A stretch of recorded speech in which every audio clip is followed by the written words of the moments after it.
All right, just tell me, what you think. We did the reverse mortgage. We know it's been a couple years, and you got some money. But Warren, in your own words, what's it meant for you and for Phyllis when she was around? Well, Phyllis is no longer here, Jeff, so she was more grateful for the reverse mortgage than I am.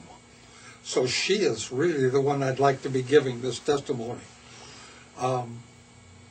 We're an average house. We had deferred maintenance on the house, and we had, we'd taken out a second mortgage on the house because we were strapped at the time. Well, this reverse mortgage thing cleaned up the second, and it gave us some cash to work with. And when we rebought the house through the reverse mortgage, we got a house that was in top condition because that was part of the process. And so, but then with I like to, and oftentimes when people ask me about the reverse mortgage, rather than you, but I'll say I like it better than sliced bread. Because with sliced bread, you take a piece at a time. But you offered us the option we could take it a piece at a time, or we could take it in a lump sum.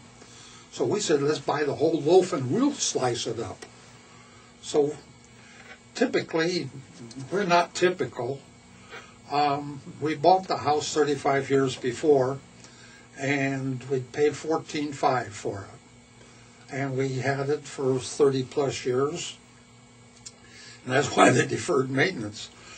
So we got a real sizable chunk. I think at the time when we started, we had 180 some odd thousand.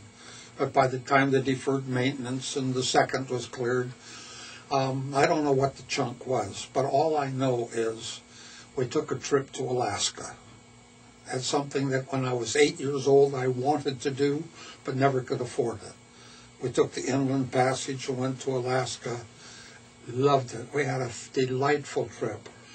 And then shortly after that, Phyllis was diagnosed with colon cancer and got into her liver. And we spent a little over a year in chemotherapy. Well, we have the HMMO, Health Mismanaged Organization. And in a little less than a year, we had $22,000 copay. Just $22,000 out of copay. And there's no way we could have handled that. Just no way we could have handled that. Fact is, when the oncologist told us that he wanted to put her on a medication that would run $100, she said, no, I can't afford that. No. His cell phone rang and he had to leave the room to tend to business. So I said, honey, we couldn't have afforded. 3 months ago, I'd have to say you have to die. But now we have the funds from the reverse mortgage. We should be grateful and thankful for what we have. And she said, oh, yeah. Boy, Jeff, thanks. Thanks for that. Oh, yeah, honey. Swell.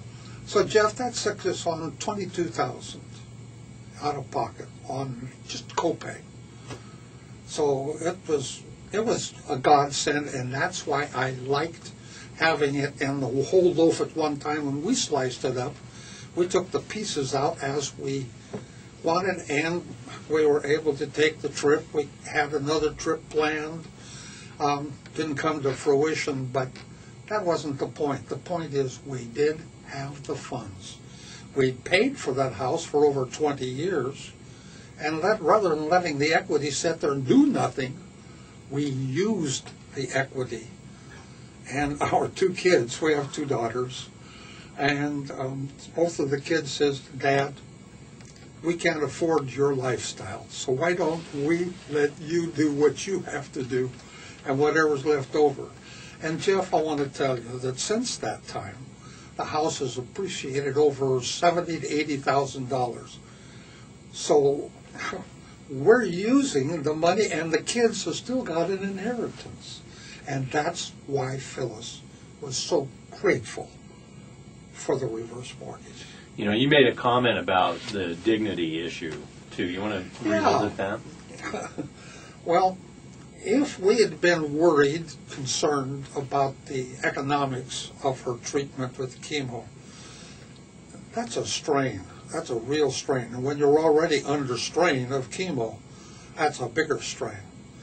But Jeff, both Phyllis and I, before she passed away, both of us agreed that she was able to die in dignity, not worried about where the next $100 was going to come from. The reverse mortgage gave it to us. So I can say that my wife died 4 months ago in dignity. And I want to thank you for it, Jeff. You bet. And you don't mind if we share your story with other folks? If you invite me, I'll have lunch with you and we'll do it. Okay. All right, very good. Anything else you'd... Jeff, I'm just so grateful that we did listen when you offered it. I'm a gambler. I was ready to go in and gamble. My wife was conservative. That's why the Lord put us together. And we agreed. And that was one time that in our marriage that we agreed. And I'm sure glad. Thanks again, Jeff. You bet.